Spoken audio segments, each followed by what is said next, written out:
Okay, well, first of all, thank you for all the people are here. And as I say in the introduction of this event, this is not. I'm not sure how long it will gonna be. If it's more than 1 hour and a half, 2 hour, I'm probably gonna do a second part.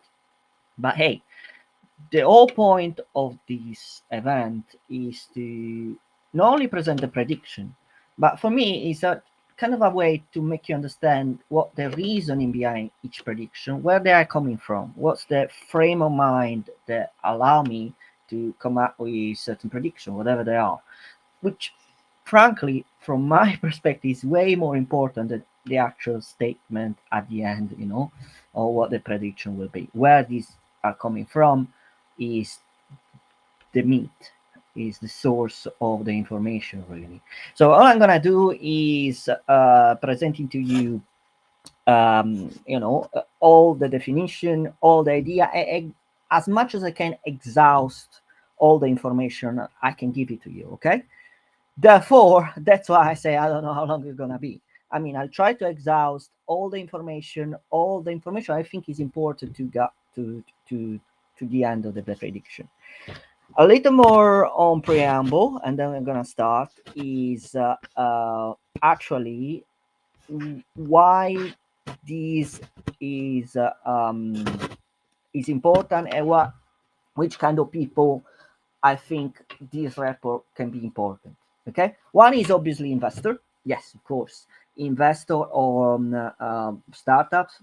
Full disclosure, by the way, I'm also advisor for a fund, Wahed Saudi Aramco.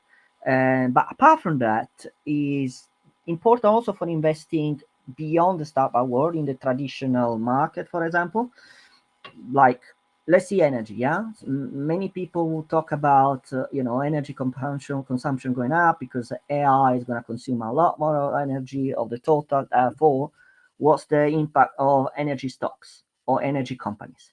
Is it true or not? Is actually AI is going to eat up and absorb a lot of energy? Why not? So it's not just investing in AI or startup in general that this document refer to, but also in general or other scenario, because what happened in tax, as we say, it half the world, right? And also, it's not a topic of discussion today, but I leave this whoever is interested to this definition. Like we think if you're very, very, very traditional investor, right? What do? You invest in gold, right? Or if I a little bit fancy about Bitcoin, the new gold kind of thing, right? Look, again, it's not a discussion about that, but the reason why you're investing in gold is because you think it's safe, long term. Now, I challenge you. In 20 years, Bitcoin or gold, is it actually safe? What I mean by that is, okay, why is gold is safe? It's because so far for millennia, the production of gold, that we couldn't figure out a way to produce a substantial amount of gold before uh, substantial amount of gold compared to the previous generation. Yeah. So we couldn't figure it out. Therefore, there is a sort of a scarcity in this metal, gold, that keep its value or in fact increases value over time because there is a scarcity. Now, what about space exploration in 20 years? Or even robots? About we could finally get our army of robots that can mine 10x faster. At that point, is it actually true that you cannot mine gold faster, or you cannot find in the space in 20 years from now mines that actually create 10x the amount of gold that we have? Hmm. You see, so obviously this is not a discussion for today. By the way, it's applicable also Bitcoin. For example, Bitcoin. Why is Bitcoin is safe? Because nobody can control the network. Okay, nobody, no bigger organization can actually crack on the at least 51% of the network, so you get control. Um, therefore, basically, you can store the Bitcoin as you want and stuff like that. It's true. Nobody can. It's computationally impossible today. All about quantum computing that is able to do that. Obviously, I'm half fantasizing on all of this. But you see, the point I hope is clear. The point is if these solutions or AI solution improve that much, then it has a reverberation even on the things that in 20 years from now you think are totally safe gold, they are not safe anymore if you continue to have a jump in technological advancement, including AI. That's the whole point. So this, I think, is important for investors to at least have an idea where the AI, state of AI is and technology around. Second is company that want to innovate. Very common. Before innovating basically means spending a huge amount of their own budget. They want to know, first of all, is it a hype? So here's a hype and spending money for nothing that actually doesn't translate in return of investment. And the second, if it's not I, what the other, what is the industry doing? Because if the industry is not really affected by AI or any other technological advancement, why should I invest in that? So it's important to understand if you're a big company or big enough company to understand, first of all, is an hype or not? So I spend money or not? And second, if it's not an hype, is this something really relevant for my return of investment or the future innovation in my sector? Third group of people, which I believe first the state of our report and therefore this live event is could be of interest, is people that are researcher, but they want to connect the dots. What I mean basically is you can find great analysts in economy, you can find great analysts in politics, in science, in specifically on AI, but there is a bit of lack of people that try or attempt are ambitious enough like me that to put somehow everything together. Yeah, of course I'm a technical background, but I try to put everything together because if you want to understand what's the world is gonna be in 1 year, let alone in 5 years from now, you kind of need to put all the ingredients together, right? To connect the dots. That's what I'm trying to do here. It's not just specifically AI. Yes, I come from there, and basically my talk will be technical to more than an extent, but it's more important to connect the dot to have an understanding of the world we live in and we live in 1 year or 2 years from now. Okay. Now, okay, so let's start with that and let's start with the slide. Hope is all everyone here. Some people are still here. Okay, good. Unless I'm more than happy to talk alone and this will be a reference for the future. All right, so first a little bit of introduction about me. You can read yourself, obviously it's in the report. I'm basically an academic translated to business. This is the best definition in short version I can do. And I'm working AI more than 10 years, probably 12, and I have few advisory positions including in a fund, and all my work is basically managing leading AI solution for other companies, developing them for a return of investment for them. Usually, the return on investment, including the IP, the intellectual property of the solution we generate for them, which is important because this gives me access to leading edge implementation on the ground. Okay, so all I'm gonna say, yes, is based on my research and study. I can't touch manually everything, but I think it's still important to have at least hands on the ground or actually what AI leading AI solution can actually work in industries. Yeah, so they you basically are less uh, attempted to follow an hype when just studying because you didn't try in practice. Okay, and I think that is will be definitely useful like that. And not interested now, as I probably wrote in another post on that, if there is a slide which I think is very important, is this is the slide around how to read a report, which basically is our frame of the work, where actually all the where we connect all the dots, right, to get to the prediction. And if I could talk about that, is about basically three part on each slide on the prediction. Okay, one part is what we call the contingency events. All right, so the contingency events, let me see if we still are on the slide. I just wanted to be sure we are on the same slide on the page. Okay, good. We are in the same slide. Sorry about that. Okay. So there are three elements that go into the prediction. Okay. This is our frame. or what we call the formula, the equation that goes into the prediction. The first, at least in order in this slide, is the contingent event. What I mean is news, basically. News you see today, for example, today Grok released a new model. There will be a news if we are going to write a report for today, which are not, but that's just to give an example. So this something that happened today, they kind of give you an infer that what happened in the trends, which I'm going to talk in a second, is actually happening. Yeah, it's a confirmation of the trends you already spot, analyze. Okay, now, and then there are the two trends. One is the secular trend and the catalyst trend. The difference is the secular trend are trends that happen in a long period of time, more than 10 years already, yeah? And they are usually trend that is very difficult to move, okay? I mean, the president of the United States cannot move this trend, yeah? Can move the catalyst, but cannot move in any possible way the secular trend. It's beyond any person or any person in this world to move this trend. One is aging, yeah, the population is aging. Hybridization, come all this trend in detail in a moment, but just to make you understand, nobody can move this trend. Usually also are a bit slower to take into effect compared to catalyst trend. Okay, so they are moving, nobody can move, and they usually the effect of this trend is a little bit slower in time, yeah, but they are moving and nobody can touch them, okay, even if you don't like them. Catalyst trend instead mean trends that are originating 5 years or less from now, from where we speak, and are usually fast in terms of effect. Give an example: supply chain disruption after after COVID. Yeah, it is abrupt. Yeah, you have supply chain disruption. It's continue to do so. Okay, and these are trends that are actually politically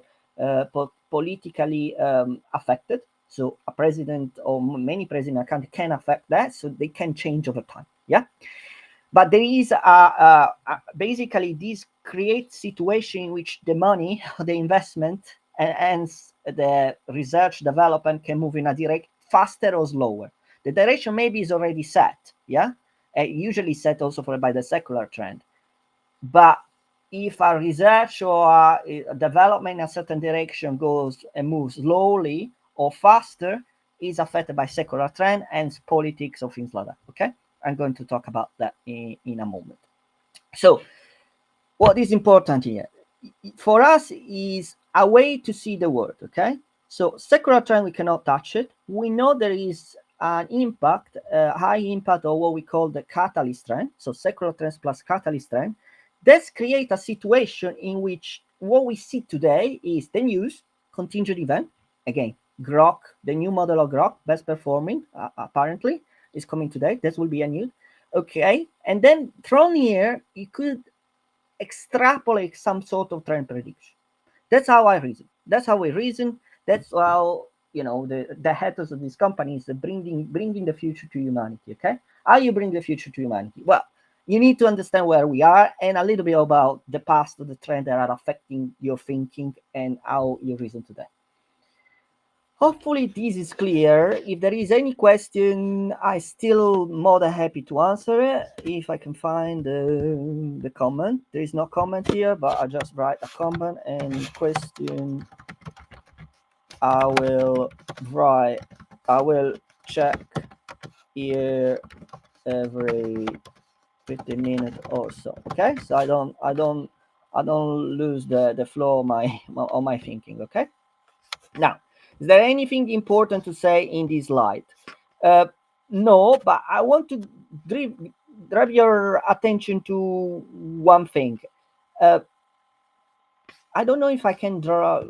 I'm not sure if it's too much time, but I can at least do a drawing, a quick drawing, so you understand even more what I'm saying. Okay, let me open a quick file because, again, I know it seems I'm not sure if it's for you is boring this slide, but really it's the most important thing because otherwise I can give you all the dots, right? The dots is each single slide, and then you say, how do I put that together? Yeah. Okay. Tell me where we're going. Okay. The way we put all the ingredients together is this slide. Okay. That's our frame of mind. Now, let me see if for a moment I can share a slide with you and do a quick drawing. You should see a slide now, which is my drawing. Let me see if should move in a second. Let me see if it's so you could see that. Let me see. It's still on the slide, but hopefully it will move in a moment. Okay. Okay, good. So there is a little bit of delay. Okay, so I'm gonna explain to you even better. Hopefully you understand this slide even better. It's not theoretical at all. So let's imagine you are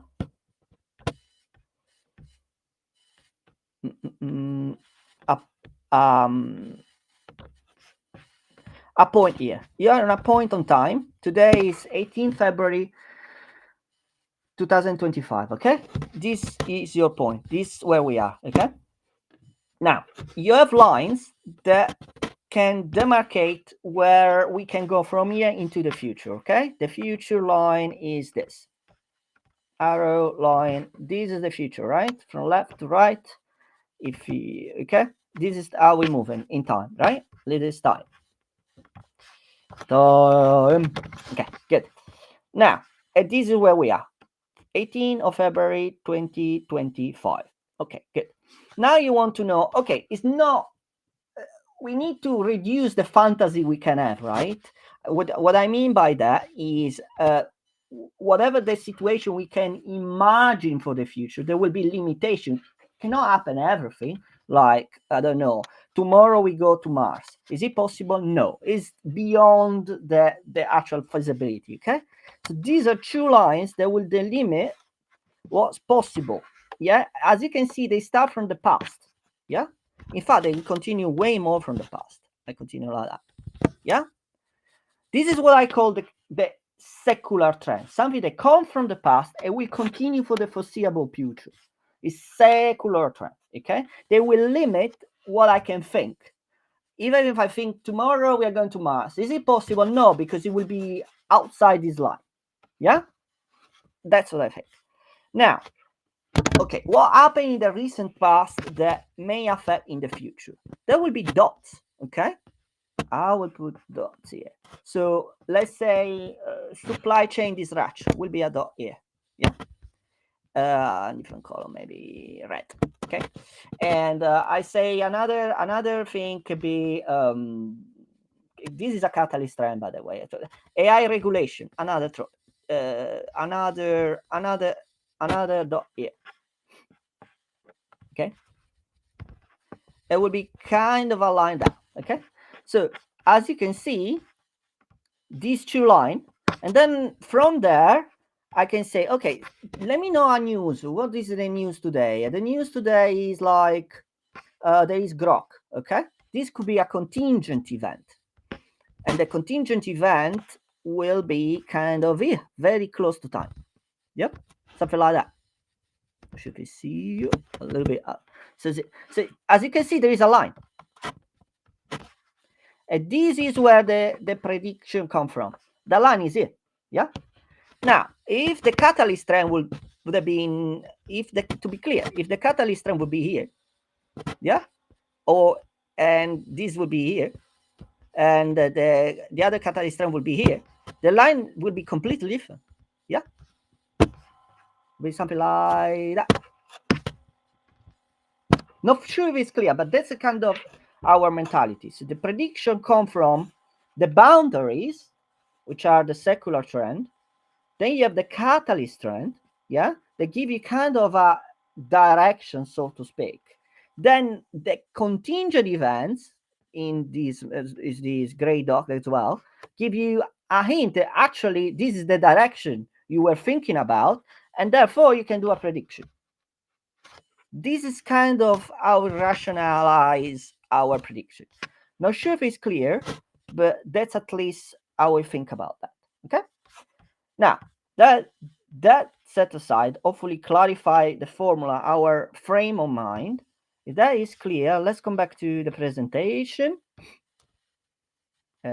Stop screen sharing and then add presentation again.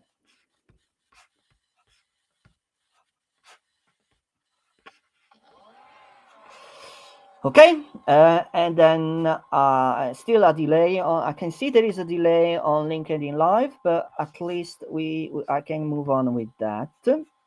And then, so we clarify the structure, where they're coming from.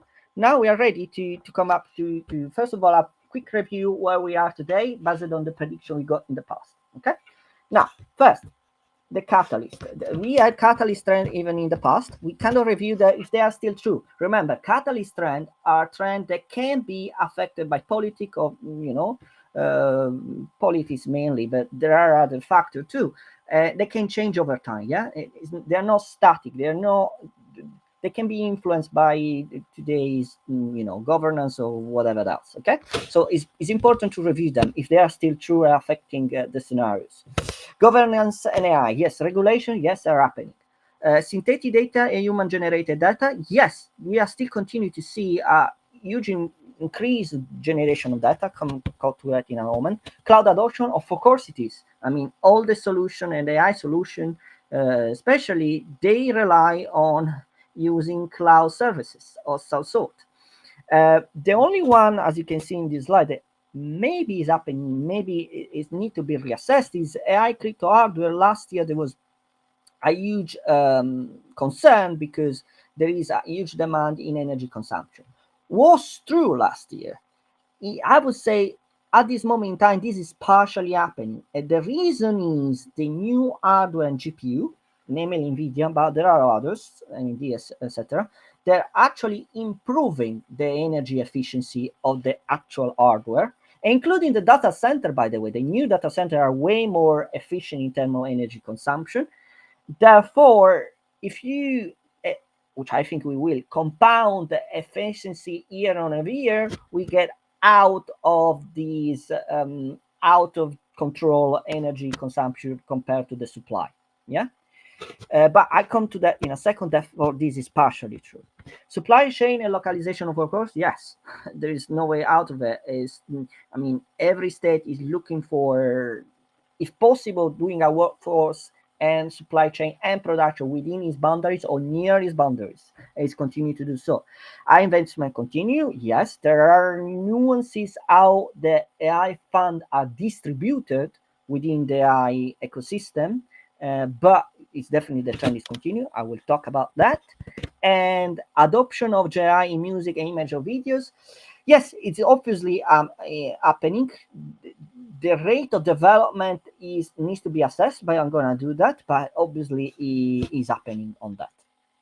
Now, next slide is I give you. This is the only slide, if you like, in which we are allowed to brag a little bit. The reason I can at least brag a little bit is because, as you can see, comparing the prediction with the actual outcome of prediction of last year, 2024, into the outcome we could see this year, we didn't do too wrong.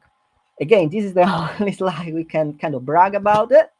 And but it's important also, it's not just bragging, it's also important to see, because this is part, if you like, on the catalyst. Are we going around the line I try to visualize before or not?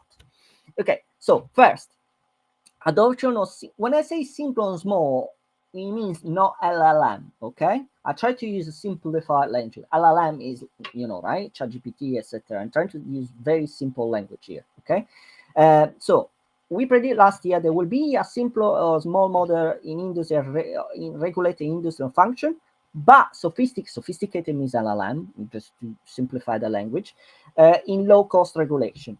And then also there will be in battlefield an AI drone, an AI control drone. Let's start from the last. Yes, there are actually, at least in Ukraine, being spot AI control drone. Now, likely ordering, this is obviously confidential information. We cannot know for sure which brand or which brand did actually the drone, but it's definitely confirmed there will be AI, at least partially AI control drone in the battlefield. On the rest, adoption of AI model, it was yes in the sense that functions like fraud detection, risk analysis, diagnostic, and mean they did use AI solution on small and specialized AI model, not LLM necessarily, but it's also happening in a regulated industry, which we thought wasn't actually outside the LLM, okay, LLM scope, because they could be scared of using LLM because of the regulation burden, liability. But this was not true. So is half right. I could say this, we got it half right. Yes, there is adoption in industry, but the adoption in industry or AI model is not just a small model, not LLM. Also, the more sophisticated model are actually in use, which even in regulated industry, which is contrary of what we said. Startup raised more than 100 million on an evaluation of 1.1 billion. Was both a startup, I mean, a narrow startup. I mean, as not a large language model or a foundational model, so to speak, startup. Okay, before it was valuated more than 1 billion and raised more than 100 million. Was slashing, either slashing his valuation or both on less than 50% of the last round. Okay. Well, it happened with Adapt AI. There are many reasons why Amazon bought that. Basically, for funding team, you have less competition, etc. But it was value more than 1 billion, was bought for less than 500 million. But obviously, there are consideration how much the founder now took in salary. But still, it did happen. Now, there were probably other companies we were thinking that could be a potential case. I can name one is obviously Grammarly. Grammarly did indeed reduce its valuation, but I think it's between 40 and 30%. At least this what you can find online. So it wasn't less than more than 50%. Therefore, it is not in the prediction, but still we got it right. AI fake detection fails often. Well, and 50% of new is since the okay. So if you create an image, it resemble a real image or a human being or your parents or grandfather, whoever it is, resemble your image. Our thinking was okay. So we need to protect and understand if this image is real or not. Therefore, we need watermarking solution. Hence, we predict that at least 50% of the new image generation will be at least watermarked to try to hinder the generation or the deep fake generation. And on top of that, we predicted that a generalized cybersecurity startup will be acquired again to try to put a safety around AI models, safety measures around the AI model. This is, again, is it partially right? Yes. AI effect. In fact, if you see AI effect detection, not many talk about that. There was kind of a hype last year around fake detection to detect that in text, etc. They're failing. The only one not easy to, they are still working reasonably well is around video. There are many reasons for that, but it's already half an hour, so I guess I need to move on. But what we got wrong is watermarking. Now there are many reasons why we got it wrong. One is the limitation of the technology itself. When you try to watermark an image to basically testify that this is not a deep fake, there are many ways to remove the watermark. They are kind of competitive with the watermark technology. Hence, it basically got it wrong, to be honest. And yes, we got it right. The cybersecurity generalized startup, Robust Intelligence, was bought more than 100 million. Is Robust Intelligence bought by Cisco. Moving on, ChatGPT a competitor. So the reason behind this prediction, ChatGPT and competitor used at least once by 30% of the US workforce is, okay, how do we measure adoption? Is actually adoption happening in terms of user, not in terms of company they do their own automation in some sort, but actually people using AI solution like ChatGPT or competitors. And we got it right. If you some statistic in August, September, and they got their surveys on who is actually using ChatGPT and competitors, and basically they did the statistics on different age group, right? 18 to 24, I believe, 24 to 35, etc., etc. You sum up on the workforce, so basically from 18 to 60 something, you got at least 31%. So that's we got it right. Now, this is important, especially for the both catalyst and secular threat we are going to talk about. The top three non first world country, I mean, excluding China, like what I can say, just few examples, just so we understand: Indonesia, India, Brazil, etc. I'm going to talk more about that. So on these countries, at least three of them should have a traffic, which means also usage of ChatGPT more than 20% of the total traffic. So if you go on tools like SimilarWeb, okay, SimilarWeb can you take a domain or website, including the ChatGPT domain, and they can measure what's the traffic and where the traffic from your IP addresses, things like that, where the traffic is coming from. Yeah. So if you see that, obviously the majority of traffic on the Chat GPT website and similar, Anthropia, etc., is still US. But if you combine the others, you could see it actually is true that India, Brazil, and Indonesia did at least around 24% in July, September, and 14.5% in December 24. Well, there is also the holiday season. So, frankly, I consider that a win. We did predict that. There are many reasons for that, and that's why that happening. You would say. I can explain to you more because there are other predictions related to that in this report. No decreasing workforce is still, at least in the year 2025. Yes, there are a few jobs, obviously, but I've not claimed there is AI. The majority of the workforce has not been, made redundant because of AI. At least that's not what I have seen. Happy to be contradicted on that. And the last prediction on this section is that what basically AI is an efficiency tool. Yeah. If it's an efficiency tool, somehow is contributing to the productivity. Okay. Like having an AI robot that instead of a person is producing something, right? So there is a productivity on that. How much is this productivity in terms of GDP? We predicted it would be at least be predicted as 1% of the GDP. And he's actually right. We Goldman Sachs, by the way, there was, I think it's MIT, but I could be wrong on that. So, in any case, Goldman Sachs gives an AI annual GDP contribution to 1.5. There are other, I think it's MIT, they did say 1%. So that is right. So the last but not least, let me check if there is anyone that has any question. There isn't. Okay. So let me go to the last prediction of last year. It was around model and LLM. Um, the leading LLM will still be at the end of the 25 by a big tech. Well, that's true. OpenAI O1 is still on top. Yes, very, very closely marked by DeepSeek R1, but yet still the best was still across the benchmark O1. So we got it right. Reinforcement learning by human feedback, which basically in a way to post-train, I'm going to explain anyway, train the model will be matched by other methods. Yes, direct preference optimization is another way to basically post-train technique, which means train the model. Has been closely give result closely to reinforcement learning by human feedback. Close result.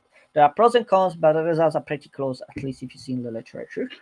Now, all these models are basically what is called transformer based. Yeah. Now, if it's transformer based, the question could be: is there any other architecture that somehow getting good state of the art or good performance that compared to the most known model? We say last year there will be at least one new model competitive with ChatGPT 3.5, and we got it. It cost the commercial name, Codestral Mamba, one of them. Mamba is kind of the commercial name of state-space architecture. It's a different application compared to transformers that outperform, ChatGPT 3.5. And yes, we got it right that at least one, but many model and labs, so small entities, will come with model that outperform ChatGPT 3. But here's the key: with less than 20 billion parameter, which means, remember, ChatGPT 3.5 has 175 billions. way more ChatGPT 4, etc. Right now, what we predict is this kind of performance not only will be reached by a lab, but with a fraction of the number of parameters, 20 billion compared to 175 in this case. Well, even more, by the way, ChatGPT 4 with the next prediction stage. So that means that we are going to get in a all these models are getting way better optimized. Yeah. And with that, I think it's over on terms of what we could see on the prediction. Again, if you have any question, anytime I'm checking. And let's move on that. Next slide is okay. So, in order to understand what is going to happen in the next year or so, first and foremost, this is kind of a catalyst slide in the term. We don't call it catalyst, oh, why really, but really, the way to read this slide is this is a catalyst. Okay, what I mean by that, in order to understand what the prediction will be in the year from now, you need first to understand what's the best leading edge status of research. Not necessarily the model you actually using today, but research. What is actually being proven in research that actually could work, and in less than 1 year time, you will see this in practice in everyday or life, or the solution a normal person could use. That's why it's important. That's our angle, at least. Seeing, I'm trying to understand which paper not only are the best breakthrough, but then it's not possible to put in practice as in scaling. No, the best breakthrough, they give you a hint somehow that this research will be used in 1 year or less time with better result we got right now. Okay, and what is the direction? Yeah, again, the catalyst is this is basically a catalyst, like give you kind of where are we going in terms of direction, or the many possible direction we can go. What are the directions? Okay, go. Let's say we got it. First and foremost, in fact, the order is I would say pretty much order of importance, not strictly, but close by is order of importance. So the most important paper of the last year, 24, has been Mistral Expert. Okay, uh, Mistral of Expert. So you need to remember when I say that with ChatGPT 3.5, which also retrieved around 1 trillion parameters, GPT 4, etc., etc., they are an incredible large amount of parameters, close to 1 trillion or more than 1 trillion. No, sometimes it's confidential, etc. Now, this is most influential paper of the year. When I say influential, it means that all other technology, including DeepSeek, by the way, use this. Yeah, use this in practice, which means without this, you could not have the other. Yeah, okay. Mixture of expert is basically a architecture solution within the transformer model that allows you to activate only certain parameter at the same time, basically doubly increasing x-fold, the number can be 2-4 times effective the number of parameters. Let's do an example. So if a model has like 20 billion parameters, effectively, if you use them efficiently, it will work as easy as 4 times the amount of parameter, 80 billion parameters. So this means the even smaller model can act like they are way larger than they are. Basically, it's an efficiency measure. The easiest in all the others. When I say all the others, I mean it. Most of the model, top model definitely, use this kind of architecture. Okay. Second is the Llama free models. Now, Llama and definitely Meta open up the trend of open weight, at least, or open source, open weight, depending on what you consider for open source. Strictly open source doesn't exist, but there's another story. Open weight model. With Llama free, they not only, of course, is again an open weight model, and which, by the way, allows others to strictly use them. Yeah, this is important to understand. I mean, DeepSeek could not exist if first there was Mistral, which was open source and a breakthrough or make you understand what to do, and could not exist with Llama 3. A few others, by the way, but this, in my judgment, are the most important. So when you read in the news that DeepSeek did with few millions what the other did with Andrea Romero. Something. This is the gist. No, first of all, let's see if it's true. But most importantly, Dixie could not exist if the other would not show in the path. Yeah. So you see also where we're coming from, right? So remember the formula: catalyst trend to pure secular trend equal to contingent superior plus the prediction. You see the trend, yeah? So the trend is mixtral showing the fish. There is a way of efficient with less parameters. There is. And we can go forward. Yeah? So this is important to understand. You need to see some hint of a trend coming up. Yeah? And coming back to Llama 3, the important bit we took of the paper that is important for the year ahead is that there is post-training, like so basically, okay, I guess this is the moment I need to explain something technical. And I'm sorry for those of you that they think it's a little bit too technical, but I think it's important anyway. So the difference between, when you train a model, there is a difference between post-training and pre-training. Pre-training means you start from scratch. So any to take a large amount of data and you train the model. Yeah, this is pre-training. Post-training instead means that once you're training this model, now you want to, there are many terminology for fine-tune with a specific data set. You're trying to reduce and minimize that. You realize that this model have a lot of hallucination error in a certain sector. You're trying to fine-tune in a specific way to reduce the hallucination, things like that. So basically, it's a way to refine the model. All these techniques to refine a model are called post-training. Yeah. Now, the most useful applied way of post-training technique is called reinforcement learning by human feedback. Now, with Llama 3, they open up this new technique. Is closed. It costs less, by the way, but it's closed directly, close performance with reinforcement learning by human feedback. Okay. Therefore, this is opening up because you have different techniques that cost less and lower even more the barrier to entry to develop these models, to large language models. It's a way to lower the barrier to train large language models. They open it up. Okay.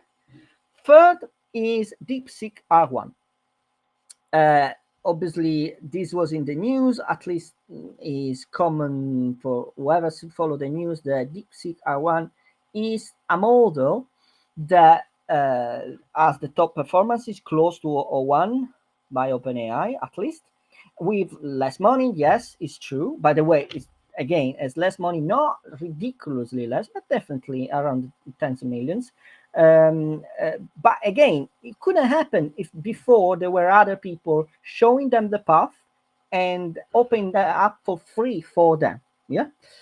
But again, it showed that the main reason why we put in the best AI advancement paper of 24 and 25 is because early 25, January 25, by the way, is because it showed that the amount of efficiency gain we can keep having in training this model is scratching the surface. That's all it means. If DeepSeek could do with tens of millions such a great performance, it underlying means that the efficiency, the way we are training the model is just scratching the surface in terms of performance. That's all it means, especially in post-training, which means the refine of the model that was introduced with a new way with DPU over Llama 3. Okay, that's why for us it's important. It's showing that the training of the model efficiency is just starting. Okay, and therefore the performance could jump even way more. Even we close a model, by the way. Now, outside LLM, for visual models, let's say putting text to image, for example, there was this one that catch our attention: visual autoregressive modeling, scalable image generation via net scale prediction. A new approach that outperforms SOTA diffusion model in visual and implemented training with scaling properly similar to LLM. Now, you need to understand this. So far, some models are diffusion based. At least the best model you can see for text to image are all diffusion based, right? This model actually show that there are other architecture. There are not diffusion based, and they have great performance, sort of state of the art. Yeah. Therefore, we could expect that even here we are scratching the surface. If there is a new, completely different way to do even better than the most used top performance acquisition today, that means we are just scratching the surface. Generative interactive environment.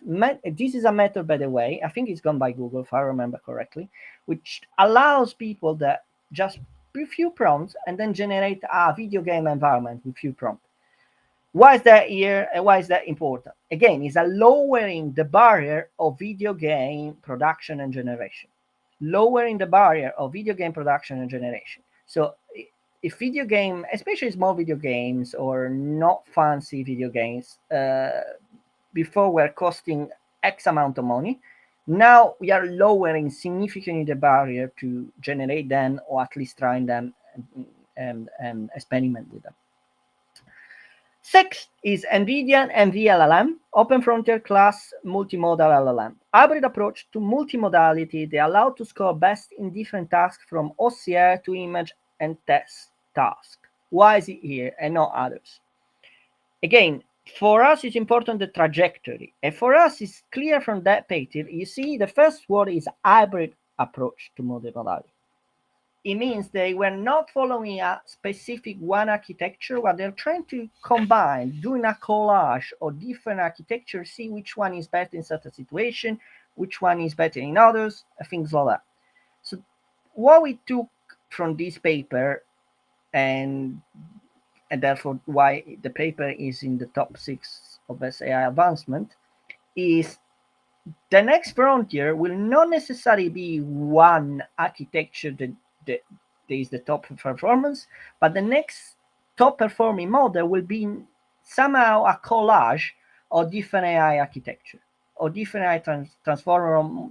So basically, you see, we started with the first mixer or expert, which is within the transformer architecture, but is mixing part of the neuron of the architecture. We are mixing directly different architecture. I would not be surprised somehow to see that the best performing models, at least in pre-training phase, will be a mixture of architecture. I fantasize now, like mixture architecture can be a state, a Mamba plus a transformer, a Mamba plus a gelled or integrated in some way or sort. They give the best performance. It's just not one. Somehow you find a way to combine state space and a transformer, taking the best for both and diminishing or mitigating the disadvantage of both. Something like that. It seems that we are going in this direction. First, we do a mixture of within the architecture, one transformer. Then we close kind of the year trying to mix different architecture altogether. This seems to me the direction we are going forward. Hopefully, you can see why, at least why it's for me is important and why that goes through the prediction. Okay. Now, move on. Now we start with the secular trend. Again, before getting to the prediction, is important to understand that the prediction go from secular trend plus catalyst trend equal to contingent event to the final prediction at the end. Okay. Now we are gonna series of secular trend prediction that again affect, and nobody can touch this secular trend and affect everything we do basically. Yeah. The first one, in my judgment, even the most important one, is what we call human-machine hybridization. Again, you may don't like this, and I understand. I completely understand if you don't like it, but again, nobody can touch this or any other secular trend. Is the way we are integrating with a machine, little by little, but inexorably. Okay. A quick example. First, we have, it's not even written here, but in the 80s/90s, there was the proliferation of PC, personal computer, yeah, or laptop, things like that.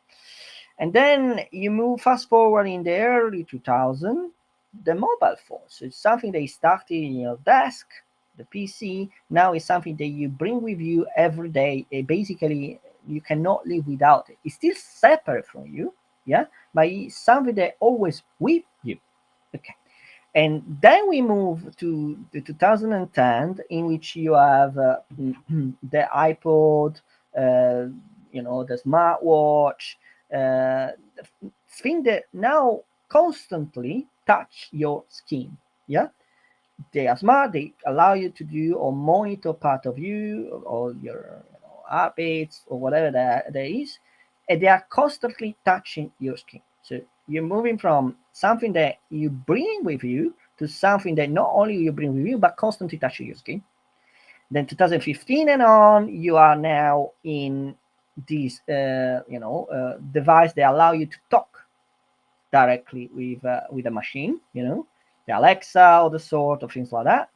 And then we are coming to the now in which your VR headset from Apple is the most famous one.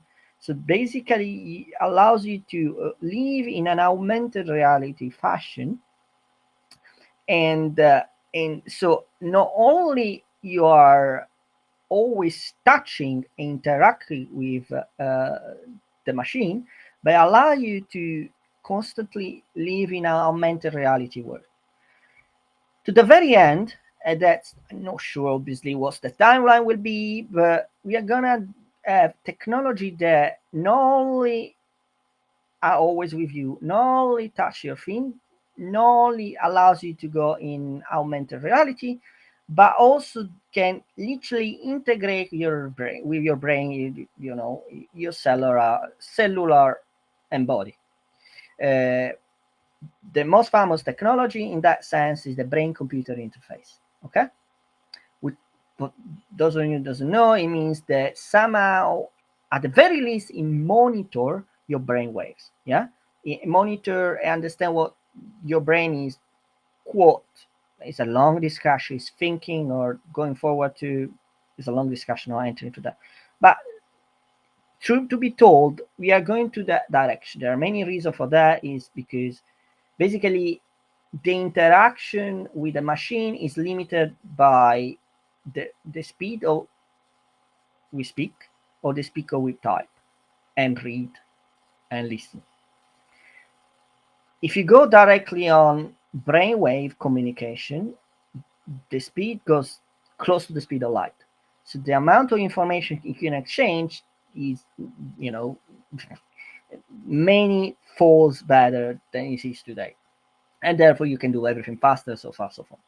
That's that's the ultimate goal, but there is no obviously a prediction in terms of timeline when that is going to happen. But that's where we are going towards to, no matter what. Yeah, there is a speed up or interaction with the machine. This is the secular trend, and nobody can move that. It's human machine hybridization. The next slide is around aging. So completely different from technology. Let me check if there is anyone that is saying no question. Okay. Aging. This is another secular trend that again nobody can touch it. Even if someone has a magic wand and say, look, we need to solve aging, we need to have more kids tomorrow, no, nobody can touch it. It's a secular trend. It's going to is happening in front of us for decades. It's continuing to happen in decades. Even if we start now, the closest we can get result is 10 to 20 years. Let's say from tomorrow, people start to have 3, 4 kids. Yeah, the moment these kids go to, so to speak, the professional life, etc., is then at least 18, right? You need to be 18 to start to work in many countries, at least. So it's close to the 20-year period. Even if tomorrow we start and revert completely, and many people do kids, therefore is a secular trend. And the most important things to analyze of that contrary of what many people think, is this trend does not only affect the Western societies. What I mean by that, of course, is Western society are the most affected by them. Is the reproduction? I mean, the average number of kids is way less. Is less than actually their the replacement rate, right? Which should be around two, right? Two, two kids per couple. But again, the important factor to understand is even in Africa, for example, of course, they still do. I don't know, in Nigeria, for example, Nigeria, they still do way more kids, but they do in any case less kids than the generation before. So it's a trend. If you see on the um, top right, you can see in any case many countries are in the downturn trajectory over time. Yeah, it's something that so it's not just depends on the quality of living that somehow determine the number of kids. So basically, I cutting with I mean there's a very broad understanding of the aging problem, but so to speak, the more a civilization, a society live well, the less is inclined to do kids. The reason is you have a pension. Yeah, if you don't have a pension because your society basically will not allow you to, you're too poor to have a state pension or a welfare system. Therefore, your welfare system is your kids. Therefore, you do more kids. This is true, but within an extent. Again, for whatever reason, which obviously you need an economic or a person to study in detail this problem. Even in Africa, this is start to the number of kids start to decrease. Uh, why I don't know, but definitely this is a trend. Okay, a trend to consider. Next is uh, again, see a little bit. No question. Okay, move on. Obesity and health. This is an interesting one. It seems, by the way, I know these things are related to the state of AI, but again, as you can see in the prediction, they will be related.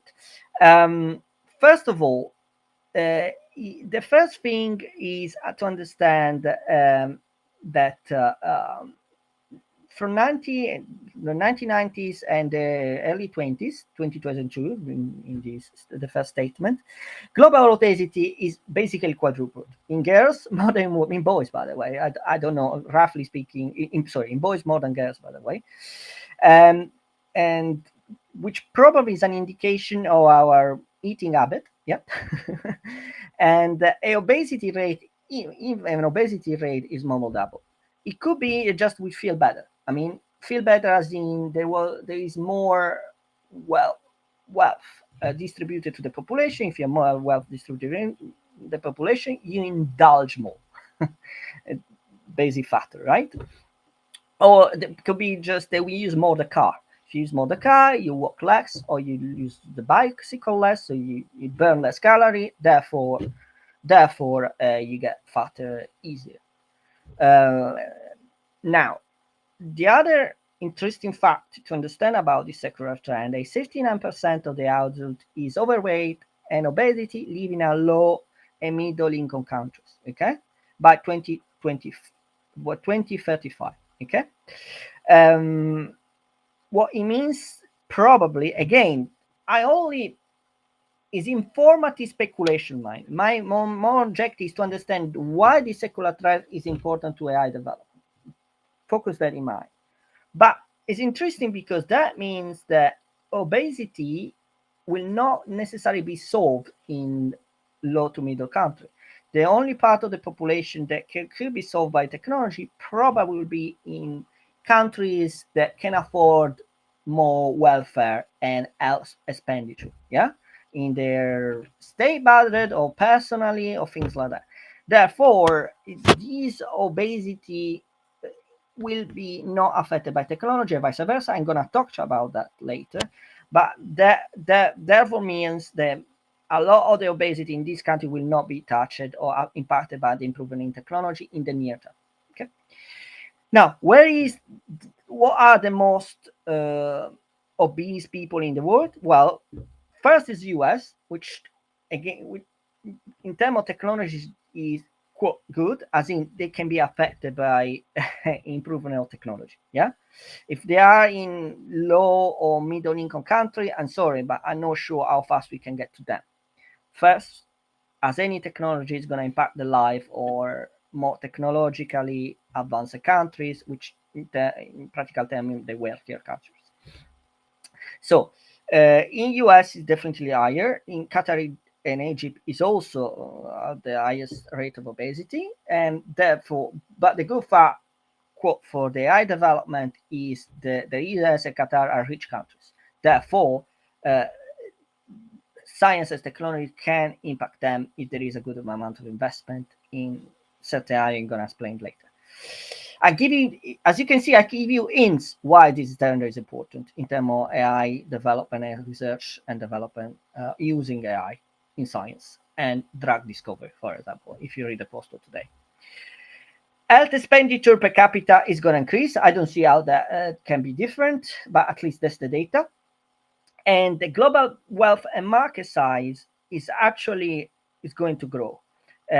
We've expected CAGR of 5.34 by 24 to 2020, 2033. Now, what that is important, you will say.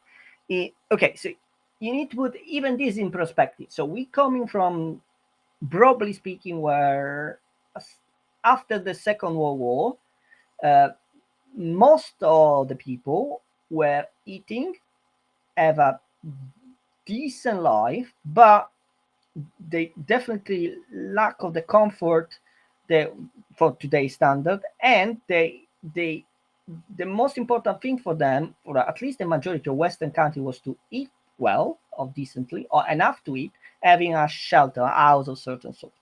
From the, let's say, the 50 and the 60, then you have the car. Well, in US maybe of course it started before, but I'm talking on Western population in general. Then you have a massive increase of car adoption. I mean, way more people got better cars or even the first car or things like that.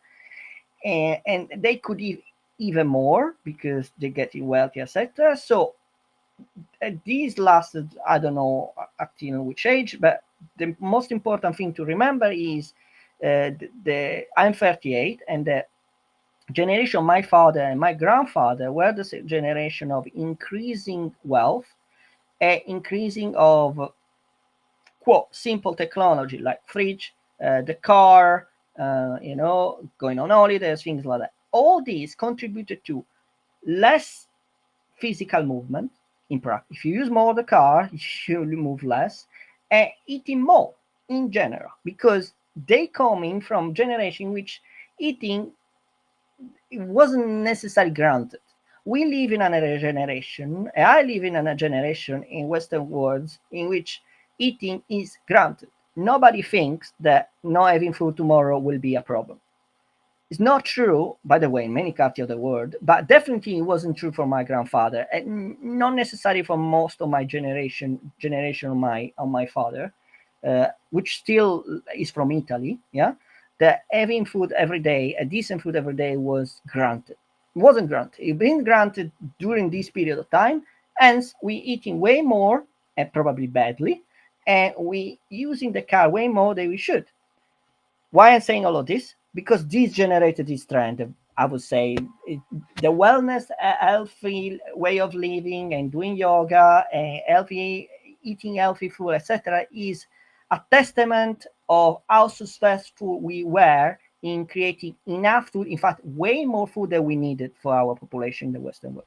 It's basically a testament of the successfulness of capitalism in generating food, not quality of food, at least generating way more food than we need, way more car than we need. To the fact that we abuse it. We Every new technology, any new development will create at the beginning an abuse of this, yeah, and then there will be a new trend to capitalize on and reverse a little bit back. That's what is happening. So the healthy lifestyle and the wellness, working less but with a more balanced life, all these concepts, they are the consequence of a country that solved the first problem, which was the first problem was to eat and to have an house in generation. Okay, and this is going to reverse that. This concept is important. okay? Because certain application of the technology will actually be used not to produce more, but to produce better quality of living. Yeah, I can give you an example. Wellness is, there are many devices that are being tested for. Again, this is, by the way, brain computer interface to measure how well you are sleeping or you are meditating. If you're measuring your brain alpha activities, you can measure how well that person is meditating or sleeping. If you measure that, then you can address in better way if he needs a medicine of some sort to sleep better, or change his position, whatever that's okay. And that's it, why I'm interested on that. This trend will create investment in technologies, including BCI or any technology around AI that will follow this trend. Remember, that's my goal. The goal is to follow that trend. Okay. Next, Asian growing economies. Now, uh, why this is important and what I can say about that. First, Asian share of global GDP is projected to reach around 58% of the global GDP by 2030, up to 55% currently. So, in other words, not only we kind of knew already that the largest economy in 20 30 year will be in Asia. This is kind of we knew already, but it's actually accelerating 58 against 55%. Okay, of the World Economics.com prediction. And Standard Poor's Global actually predicted a 4.2% expansion in 2025, a 4.1 in 2026 will happen in this country. Slightly lower than before, but still these countries and economy are growing compared to us, or at least in Europe, that we don't grow or grow very modestly. By 2050, emerging market old age dependency ratio is expected to reach 35%, still well below the 50% expected to high income countries. So that means that they still have a young population, okay? And compared to us, in which the aging factor again is happening all around the world, as I see in the previous slide, but still the burden or the all the older part of the population is still way less than us, and will be still less than us in 2050, which means they can spend more, they can spend more in certain type of technology, and they can expand more, even more, their own economy, but not at healthcare. So basically, that means that we are gonna spend more healthcare than them, and they're gonna allocate the budget in other technology and develop the country. So if the pie was finite, yeah, we are going to spend more on the pie on healthcare. They don't, because they don't have the huge. Well, they have a burden for the aging population, not as much as us, and they will use the money, if they spend it well, to increase the technology on communication and whatever else. That's the main difference.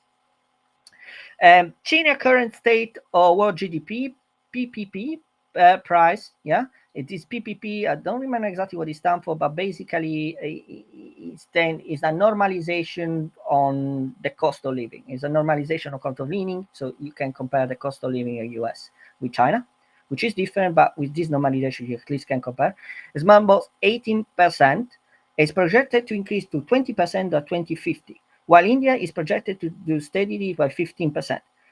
That means in practice that if you average or normalize per standard of living or cost of living between China and US, China is already ahead in terms of standard of living. Yeah. And a GDP in terms of standard of living. And last, but probably this is the most important point, is 6 of the 7 largest economies in the world are projected to be emerging economies by 2050, including China, Japan, India, and Indonesia by PwC. I repeat, because to me this is the most important statement of this law. 6 of the 7 largest economies in the world are projected to be emerging economies by 2050, including China, Japan, India, and Indonesia. That also means somehow, somewhere, that the investment in AI or in technology, they need to have a good chunk there. Yeah. So now we are kind of use the US, China with DeepSeek, somehow certain country in Europe at the most mature environment to develop AI solution or technology solution, which is true today. In the future, even the short future, I will be surprised that given that they are expected to become the largest economy in the world in by 2050, 2050 meaning 25 years from now, I will be very, very surprised if they don't jump ahead, or at least on par with us very soon in developing AI technology. I would be very surprised, especially with the new wave of open source that will allow them to, catch up fast. The good thing or good or bad thing you decide of open source way technology is the fact that allows others they start allow whoever they start to catch up faster. That DeepSeek was a great jump. Well, it was an advance in some performance. It could not happen if before them there were even large companies like Meta that open way less source they own discover. Yeah. Next, and we are on the slide around world polarization. Let me see if there is any slide on that. No, there isn't. So I can move forward. Okay. Secular trend 5, world polarization. We, well, it's not me to judge politics. This is not definitely a talk about politics.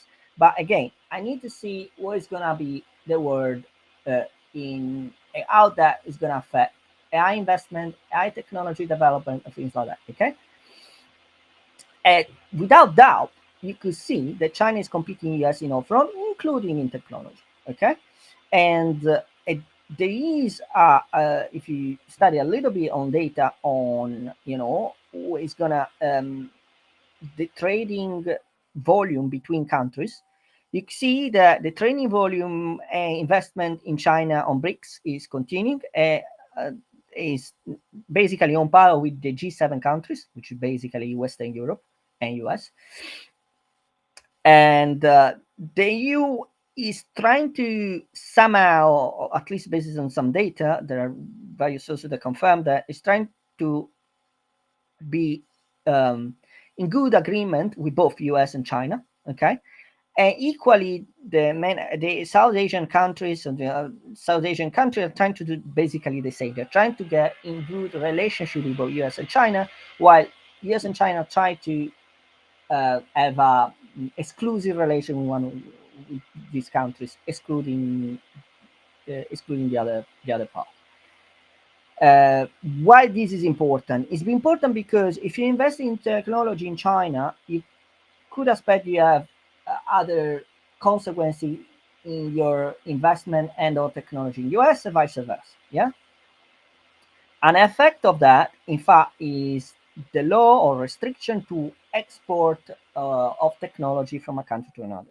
Famous example is, I think it's Biden that signed the U.S. Chip Act that restricts somehow somewhere the export of leading edge chip, mainly GPU from NVIDIA or others, to China. Okay, and therefore that creates a dynamic on my world, which is if you cannot have GPUs from NVIDIA, and at least at the moment are the top performance GPU, can I have how fast can I have good performance GPU that allow me to train AI model?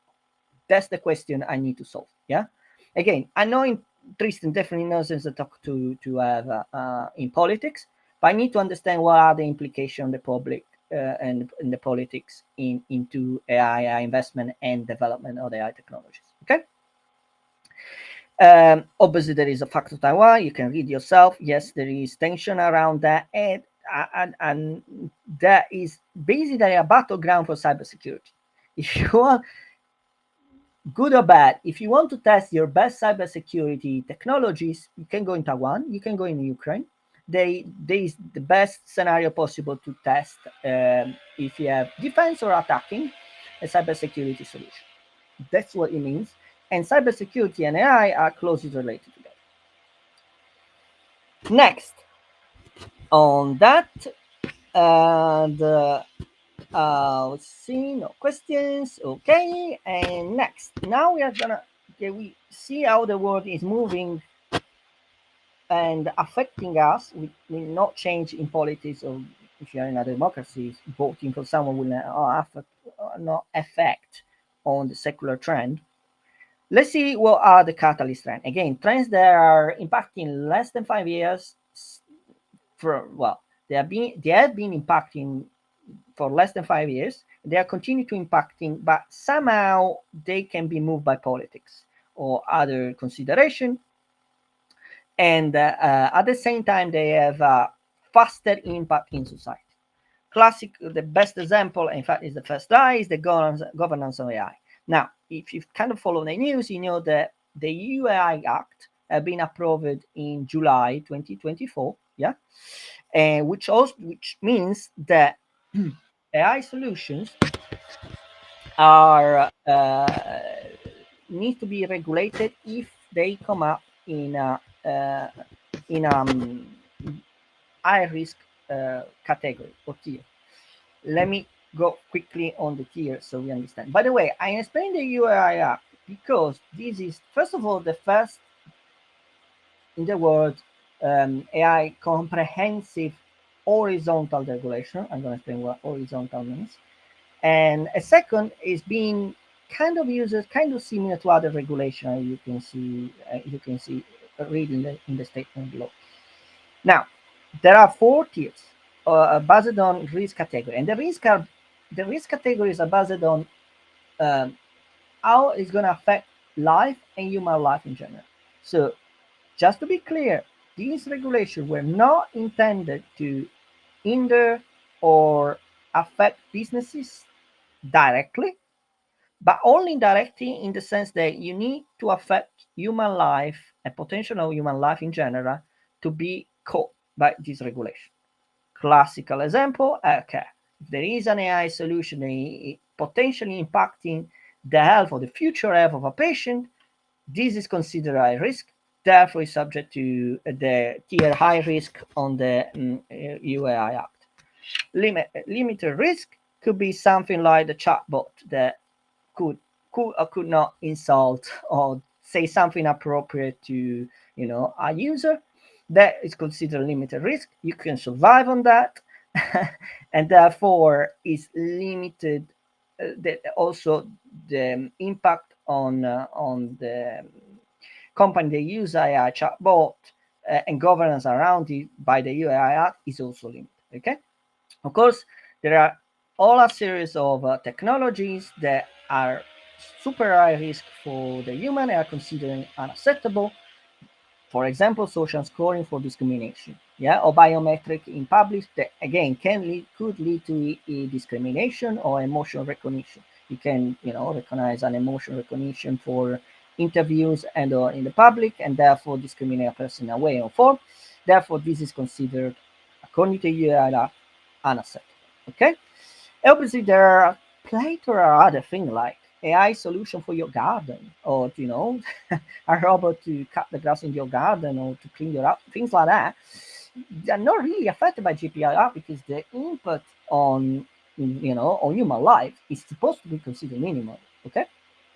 Now, why that is important? Because if you're in the limited risk category, first of all, since 2021, you should do something to abide by this regulation in the EU, okay?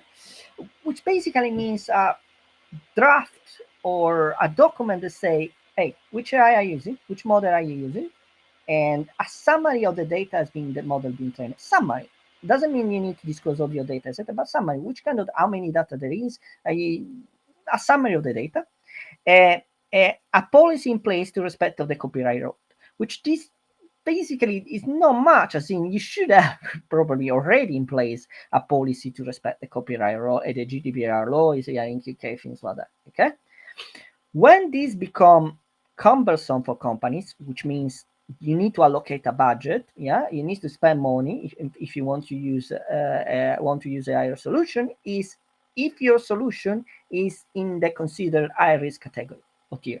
Yeah. In that case, first of all, you have more time to abide to the regulation. Obviously, all the limited requirements are still applying to you.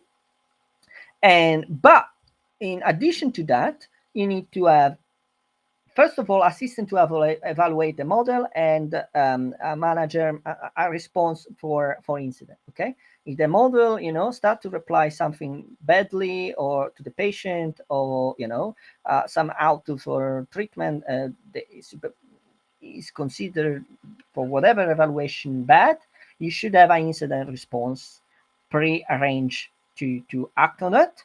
And periodically, that's why it's with the evaluation record, periodically you need to evaluate the model to be sure that the model is still safe to use. Basically, its output is within the standard and the quality standard that's been set up for it. Okay. Now, equally important, there needs to be a budget for cybersecurity manager adversarial testing, which also means that if adversarial try to access this model and try to force him to get good output or corrupting it or things like that, you have cybersecurity measure in place to try to avoid that. Again, try to avoid that. Doesn't mean that the model needs to be future proof. No code in the world is future proof. No code in general. But you need to be showing your effort to secure and cyber secure the model you're using if you're in a high risk environment. Now, why all of this is important is because in the first of all, as you can see, this is a horizontal AI regulation, which means it's not based on industry, it's based on risk and risk for human life or life in general. Okay. And this is an horizontal approach across all the industries.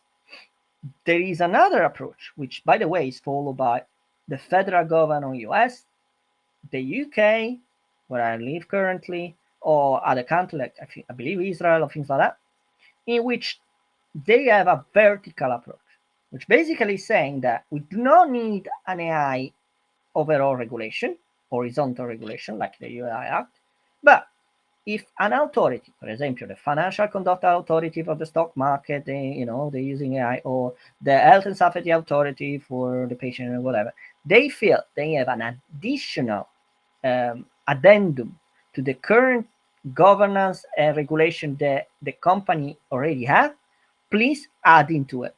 So it's vertical specific. Any authority that has the mandate from the government to regulate those industry or the operator of the industry, they could, if they feel the need, to add something on the regulation. Yeah. At the moment, few have done it, as far as I know, and very important to say, it's not clear which one between the horizontal approach by the UI Act and the vertical approach is is the winning one, is the best one. And the reason is as follows. Obviously, the less regulation, the better. The less regulation is the better for our, um, an AI environment. Yeah, any company environment. So you spend less money on governance. But there are pros and cons. I'll give you this example. Let's imagine this. You are a provider of AI solutions, and all of a sudden, the health authority decides to have its own regulation and the way you want to the governance of AI model, if you wish to apply the AI model in the health space. Oh, if you have this company needs to apply a supply model for the financial industry, oh, the Financial Conduct Authority has its own way, and this way are different than each other.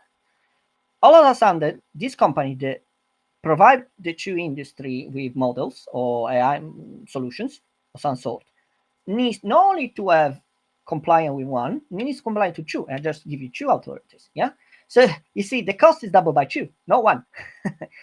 So the vertical approach wins only in two cases. Either there is very, very minimal amount of regulation on each vertical, and these regulations are very similar to each other, so that the cost is kind of the same if you're doing that.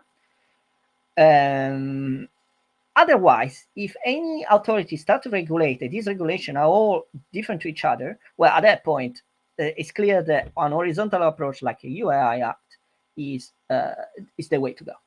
Now, if you ask me today which one is better, I could not say, but as the statement in this slide said, uh, there are indications that other uh, how do you say, state within the US, like California and Texas, are at least issuing guidelines on how you should train the data, how you should train the model, and what are the fine if you not following the the guidelines and things like that. Even China has kind of vertical regulation, yeah. Although I would not touch too much on China because they require traceability of how to back to source. Uh, Basically, China want to know which data you're using for training your data, and which, by the way, is very difficult to do. I don't know, but that's at least what they're trying to do. While the UAI Act requires only disclosing certain summary of information and and how this information has been used. Yeah, not direct traceability, like in the food supply chain, right? When you buy a steak, or if you're vegetarian, I don't know, a broccoli, something like that. If you're vegetarian, somehow you have the supply chain where this broccoli or the steak is coming from, right? They kind of trying to find that. I find it that very difficult to do in practice, but anyway. Um, Especially because, for example, this Gypsy R1, there are very controversies. They probably they use data they shouldn't use from OpenAI, for example, distinct OpenAI, things like that. But anyway, that's the problem. But the most important thing for the sake of this report, and again for the prediction, is first there are two continuous approach for AI regulation. One is the horizontal approach, which is economized by the UAI Act, and the other one is a vertical approach, which is industry based. And today, it's not clear which one, because it's not clear if we need AI regulation or not. Second, as more important one, reality is UAI Act is a cost, yeah, in terms of governance, only if you are in high risk categories. There are minimal costs if you are in the other. And to be honest, if you are in a high risk category, chances are you want to be regulated. And in fact, if you read the solution on what is trying to do California, and I think even Texas, is guideline and fine if you don't follow certain guideline on how to secure the model and treat the model, evaluate the model. Yeah, basically in the same line. So basically, California and I think even Texas are trying to do guideline in the same line of what is high risk definition within the UAI Act. And the reason is very simple. You need to think that if you're using an AI model, okay, and you're a company that uses AI model, it doesn't necessarily produce by using an AI model. First thing you want to know, you're a business, right? What is the liability? If this AI model goes wrong, what's the liability of that? Okay, you establish something. Okay, first of all, how do you establish how much is the highest, the highest damage possible? How do you do that? And second thing, okay, once you establish that, which I'm going to talk about, how do you establish what's the liability if the model goes wrong in a high risk environment? Um, Second, okay, if this is the risk, can I insure for that? That's the problem. So in a high risk environment, you want a regulation. Why? Because if you have a regulation, then uh, you have a way to estimate the cost of the maximal damage. Okay, without a regulation, it, what you're gonna debate in court. If you have a lawsuit, based on which regulation you're gonna say the damage is. This clarify a lot what the damage will be. Yeah, if you clarify what the largest or the highest amount of damage you can be, therefore you understand your liability. Therefore, the insurance can come in. If you don't have a clear idea of what the damage will be, an insurance cannot do its own pricing. Yeah.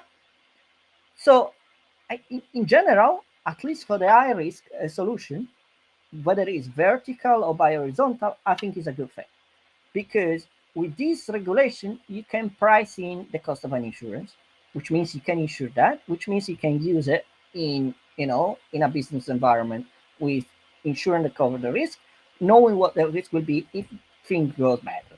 Yeah.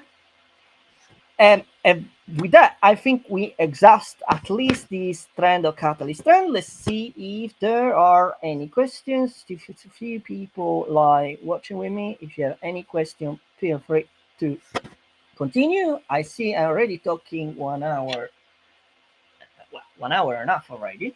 Okay, and I move on the next slide. One moment. Synthetic data generation. One moment, I need to do something.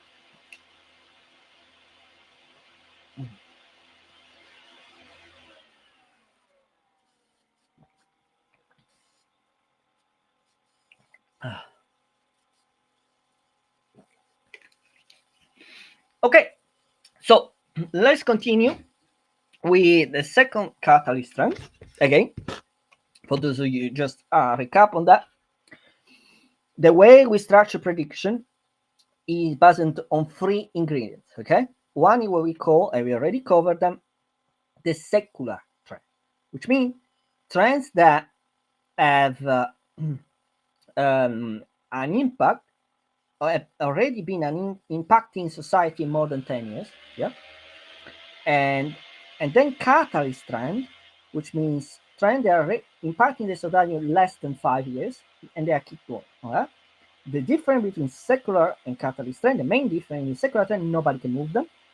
Catalyst trend are subject to influence by politics or other factors, which means they can slow down or accelerate certain um, realization in the market or other stuff. Okay, now come back to the second catalyst trend, which is synthetic data versus human data generation. Now, if you follow AI for at least early 2020, we're in 25, so at least for 5 years, so you may have noticed that uh, there was a continuous discussion of we need more data, by the way, in terms of quantity, not necessarily quality, but quantity, at least that's the way it's being portrayed in the media. And then even the ChatGPT 3, 3.5, etc., which is true, they were kind of undertrained, which means we need more data to better train the model, etc., to the point that, if you remember a few slides ago, there are post-training techniques that basically means you need a create additional amount of data, which by reinforcement learning by human feedback or DPO, direct preference optimization, or other post training technique, you basically refine the model with additional data. Now, where these additional data come from? It can be human, it can be synthetic, as in generated automatically in some form. It's a long discussion how you can generate synthetic data, and more than that, what is important, quality of data or quantity of data? Because you need to understand that if I if I use the computer, right, in a spreadsheet, I do a row of numbers. If I copy and paste this row of number thousands of times, I'm not actually generating. Yeah, I generate more data in terms of quantity, but the quality is the same. I mean, it's the same thing, just repeated. So quantity of data is something. Quantity is good only if there is diversity in quality. Okay. Quantity is good only if there is diversity in quality inside. I repeat again. Quantity is good only if there is a diversity in quality within these data. Okay. Now, apart from this, I can give a talk only about that. Why this is a trend is because the data, both human, created by human and by synthetic data, is actually increasing. Yeah, and this is important because without that, we cannot increase the data set for the AI models. Basically, yeah, that's why it's here. And it's not, by the way, it's not necessarily increasing because of the AI. Yeah, increasing because, to put it blindly, there we use more we use more the internet for different services. Yeah, and now you use less, well, very few now use paper or paper document, but to say the least, even the Asian countries, they're using, even they are, well, you need to understand that while internet penetration in Western society or China is basically not 100%, but close to 100%, 90%. I don't know exactly the number. In South Asian countries, Africa, etc., definitely is less than 90% or something like that. So the more these people going online, the more data is generated by that. So just for a sheer amount of people going online, you're gonna generate more data. On top of that, the amount of services that now you can access online that you previously you were doing manually or things like that is increasing, and therefore this creates a trend or human generation of data to the point that it's written thinking in the first sentence that there are estimates that by 2025, the global volume of data generation, again, people are using online services or get online for the first time in some Asian or African countries, things like that, is 181 zettabyte. Uh, Video account for half of the internet data traffic. It's not about the quantity because video is obviously, in terms of how large is a video is large in terms of size. It's not counting the number of people, then quantity the volume of each file. Yeah, a text file is way smaller than a video file. And obviously, they are estimated by 2028. This number can be basically doubled. Yeah, roughly that more than double by roughly 400 zettabytes. Now, and this is for human data. What about for the synthetic data? Well, if you've seen what happened in the last few years is in the AI landscape, you will see a new subsector called it about data labeling. The most famous company, I believe, is Scale AI, yeah? Which basically is a AI data labeling platform, for lack of a better word. There are others, but probably Scale AI is the most famous one, which allows to create curated list of datasets in a semi-automatic way, with basically a pool of what they call trainers that label or teach an AI something with human data. Okay. Now, so you see, from human data, you create new data. That's a kind of assumption. So you create a manually labeled dataset. This manual dataset allow to create more data and more data sets synthetically from that moment on. Okay. A, which bring to another um, factor to consider, which while the synthetic data per se is growing probably uh, more than the mm, the manual data, the human data, uh, it's not clear at which point are you how a piece of data can be considered human or synthetic. And this is a more than anything a legal understanding. What I mean by that, if you read the news recently, I think a law court, I don't remember where, declared that an image generated by one of these text to image tools cannot be claimed an IP of a person. In other words, this image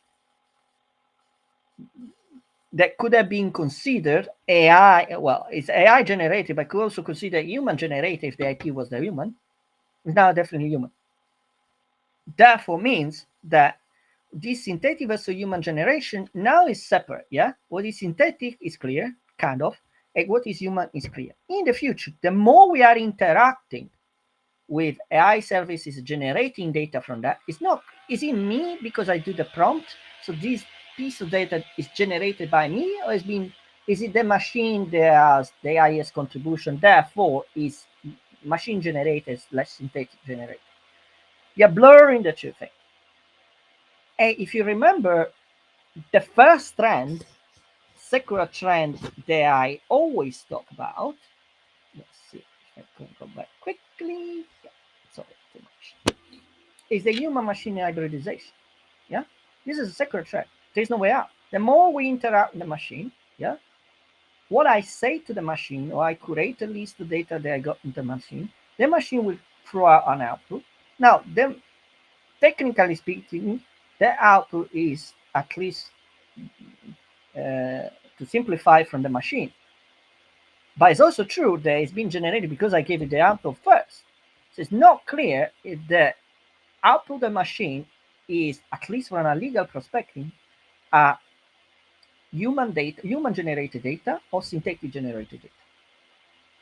Especially doing prompting or things like that. Obviously, if you are training a model a large amount of human generated data, this model then is used from another person. It's too many, you know, step ahead to be considered human, and that's okay. But at least when you interact with the machine directly, that is not so trivial to understand if the piece of data is considered IP slash human generated or simply no IP because it's the machine that did vast majority of contribution. It's not trivial. We're gonna talk a lot about that, but what is clear from the catalyst trend is that synthetic and human generation are for now they are gonna continue kind of separated, but at some point, I don't know, soon it's gonna blur it.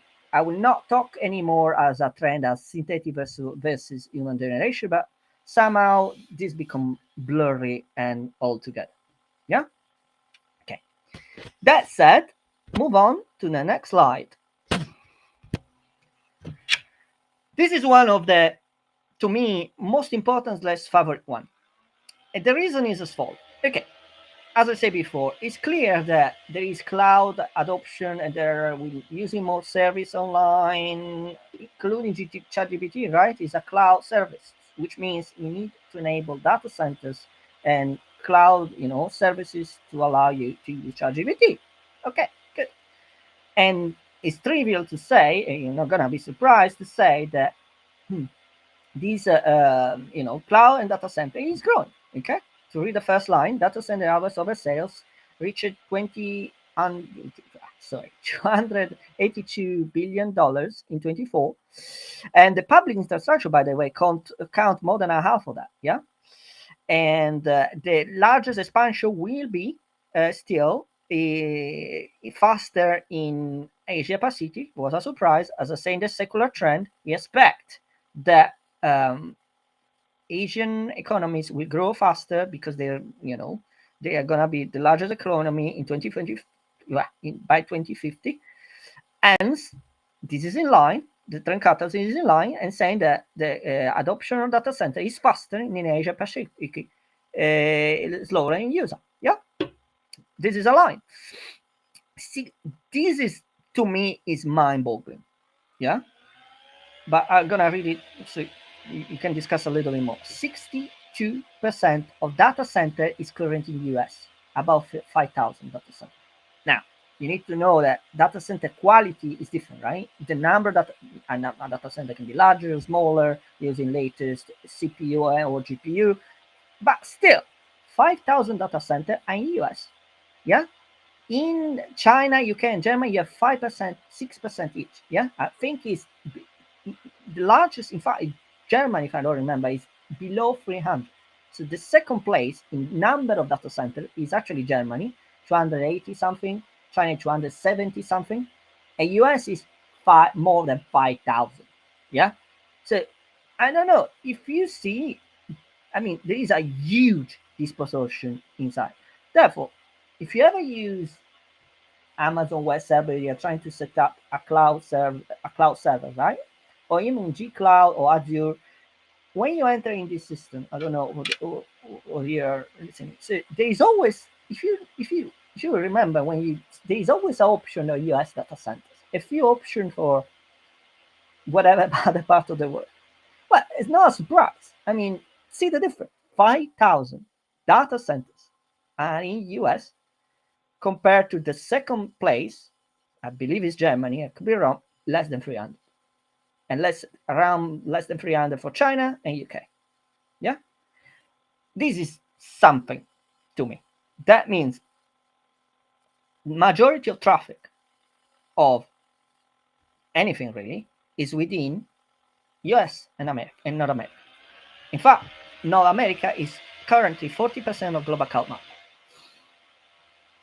if you have a polarization of the world, if you have a supply chain, fragmentation, things like that, I don't know how we can continue to do that. Yeah, it's just not possible. I mean, this is something obviously beyond this report, but it's a data to really keep in consideration. 62% of data centers are currently US. 5,000, I'm going to repeat, in US. The second place, which I think is Germany, is 280 something, less than 300. Around the same number for UK and China.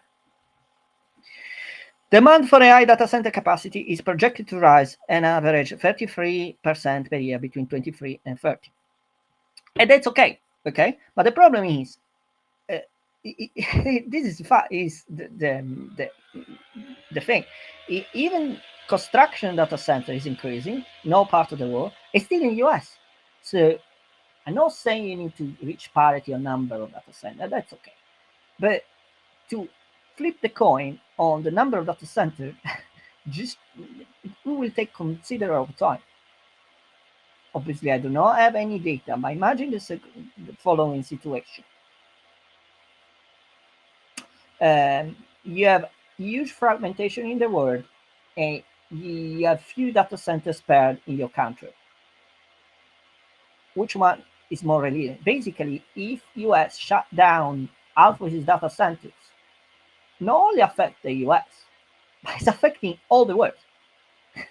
If the second place, like Germany, shut down half of its data centers for whatever reason, yeah, cyber attack, etc., you barely feel it.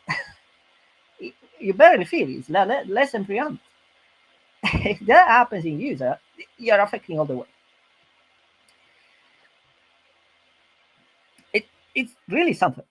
Obviously, there are many considerations which the data center they use. This data center is used again. Alpha this data center is used for government slash public cloud infrastructure, etc., etc. But still, big tech, Google, AWS, Meta, Microsoft, etc., are investing more in data center, 180 billion in 24. Yeah, and big tech spend more than twice training model compared to running it.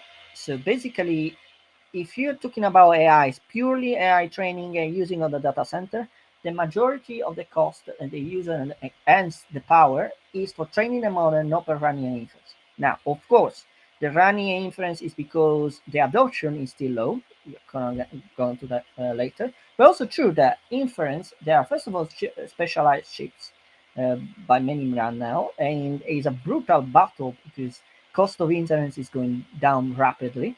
Therefore, the real cost is actually training the model, at least for today, not actually serving the model to the public.